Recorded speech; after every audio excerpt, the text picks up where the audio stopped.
ये जो SIM provide करते थे, ये जो फेक आधार कार्ड है उनकी देते थे।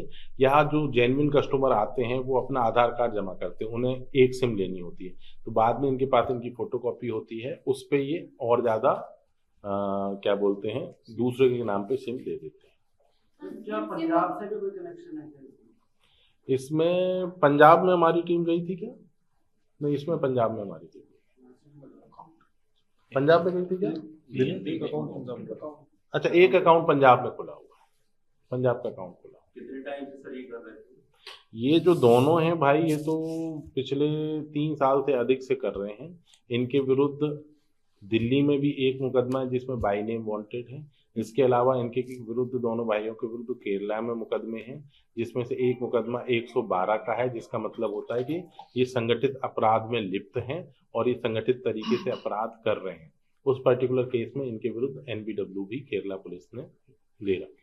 सर, जैसे केसेस आ रहे हैं उसमें तो साफ पता लगता है सिम, जिसका मतलब लेना एक बड़ा सिंपल टास्क होता है, क्योंकि सिम आप देखना, आपको भी पता होगा कि सिम होते हैं या थंबप्रिंट या ओटीपी आता है या आपको अपनी पिक्चर क्लिक करनी पड़ती है तो आपको मिलते हैं। कि कैसे सिम इतनी आराम से अवेलेबल करा लेते हैं? मैडम, इसी बिकॉज जो भद्रक डिस्ट्रिक्ट है काफ़ी दूर दराज का इंटीरियर डिस्ट्रिक्ट है, इस पे हमारी और आगे का अन्वेषण जारी है कि किस तरीके से ये काम कार्य कर रहे थे। तो इस विषय में मैं सभी जो आम नागरिक हैं उन्हें बताना चाहूँगा कि कोई भी पुलिस हो, चाहे वो दिल्ली पुलिस हो या किसी भी राज्य की पुलिस हो, कोई भी इन्वेस्टिगेटिंग एजेंसी हो, चाहे वो सीबीआई हो, चाहे वो ईडी हो या और कोई एजेंसी हो, ये कभी भी किसी को फ़ोन करके इन्वेस्टिगेशन नहीं करते हैं। ये कभी भी किसी को रिमोटली अरेस्ट नहीं कर सकते हैं।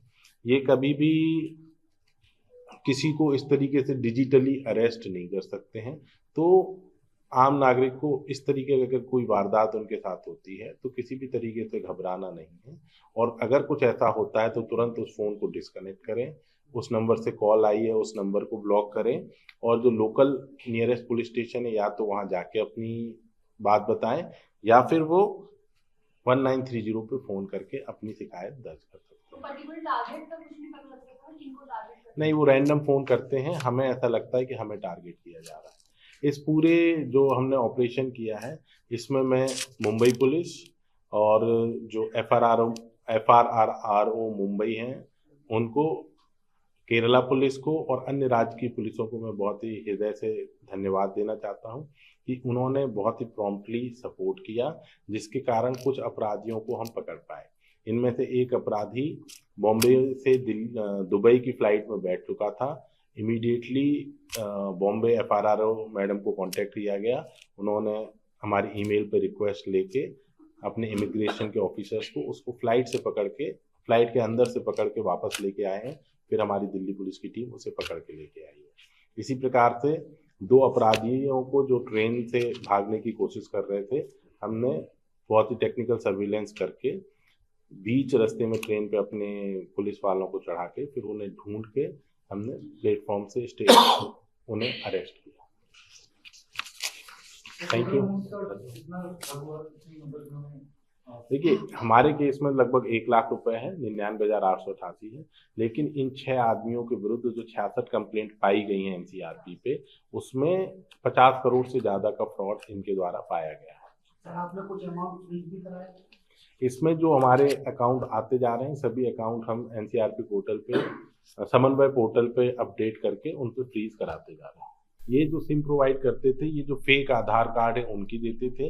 यहाँ जो जेन्युइन कस्टमर आते हैं वो अपना आधार कार्ड जमा करते हैं, उन्हें एक सिम लेनी होती है, तो बाद में इनके पास इनकी फोटोकॉपी होती है, उस पे ये और ज़्यादा क्या बोलते हैं, दूसरे के नाम पे सिम दे देते हैं। क्या पंजाब से भी कोई कनेक्शन है क्या?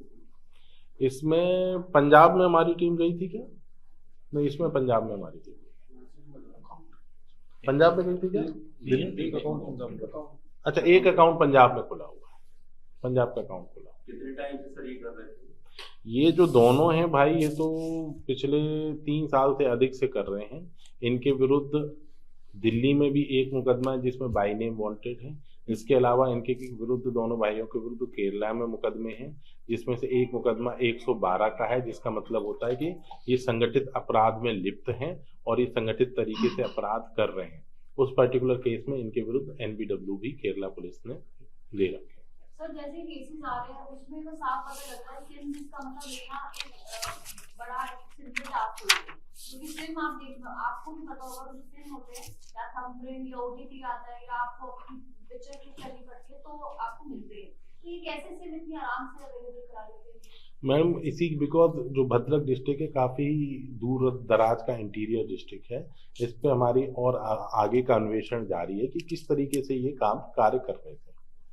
तो इस विषय में मैं सभी जो आम नागरिक हैं उन्हें बताना चाहूँगा कि कोई भी पुलिस हो, चाहे वो दिल्ली पुलिस हो या किसी भी राज्य की पुलिस हो, कोई भी इन्वेस्टिगेटिंग एजेंसी हो, चाहे वो CBI हो, चाहे वो ED हो या और कोई एजेंसी हो, ये कभी भी किसी को फ़ोन करके इन्वेस्टिगेशन नहीं करते हैं, ये कभी भी किसी को रिमोटली अरेस्ट नहीं कर सकते हैं, ये कभी भी किसी को इस तरीके से डिजिटली अरेस्ट नहीं कर सकते हैं।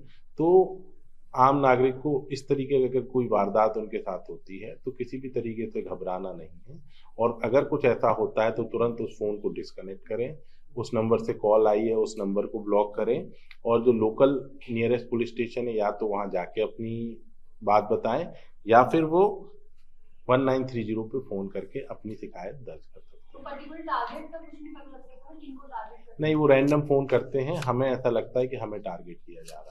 इस पूरे जो हमने ऑपरेशन किया है इसमें मैं मुंबई पुलिस और जो FRRO मुंबई हैं उनको, केरला पुलिस को और अन्य राज्य की पुलिसों को मैं बहुत ही हृदय से धन्यवाद देना चाहता हूं कि उन्होंने बहुत ही प्रॉम्प्टली सपोर्ट किया, जिसके कारण कुछ अपराधियों को हम पकड़ पाए। इनमें से एक अपराधी बॉम्बे से दुबई की फ्लाइट में बैठ चुका था। इमीडिएटली बॉम्बे FRRO मैडम को कांटेक्ट किया गया, उन्होंने हमारी ईमेल पर रिक्वेस्ट लेके अपने इमिग्रेशन के ऑफिसर्स को उसको फ्लाइट के अंदर से पकड़ के वापस लेके आए हैं। फिर हमारी दिल्ली पुलिस की टीम उसे पकड़ के लेके आई है। इसी प्रकार से 2 अपराधियों को जो ट्रेन से भागने की कोशिश कर रहे थे, हमने बहुत ही टेक्निकल सर्विलेंस करके बीच रास्ते में ट्रेन पे अपने पुलिस वालों को चढ़ा के फिर उन्हें ढूंढ के हमने प्लेटफॉर्म से स्टेशन उन्हें अरेस्ट किया। Thank you. देखिए, हमारे केस में लगभग 1 लाख रुपए है, 99,888 है, लेकिन इन 6 आदमियों के विरुद्ध जो 66 कंप्लेंट पाई गई हैं NCRP पे, उसमें 50 करोड़ से ज़्यादा का फ्रॉड इनके द्वारा पाया गया है। सर आपने कुछ अमाउंट फ्रीज भी कराया? इसमें जो हमारे अकाउंट आते जा रहे हैं सभी अकाउंट हम NCRP पोर्टल पे, समन्वय पोर्टल पे अपडेट करके उन पे फ्रीज कराते जा रहे हैं।